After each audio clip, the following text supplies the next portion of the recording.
Getting instant deposits in QuickBooks Online allows you to access your funds faster, which is especially beneficial for cash flow management. Here's how to set up instant deposits. Log into QuickBooks Online.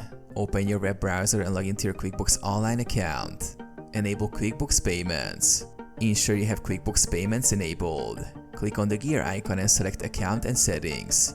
Navigate to the Payments tab and follow the prompts to set up QuickBooks Payments if you haven't done so. Set up Instant Deposit. After enabling QuickBooks Payments, go to the Payments section within QuickBooks. Look for the option to enable Instant Deposit. You may need to accept terms and conditions. Choose your deposit method. Select your linked bank account where you want to receive instant deposits. Ensure that this account is eligible for instant deposits. Review fees. Be aware that instant deposits may incur additional fees, which will be outlined during setup.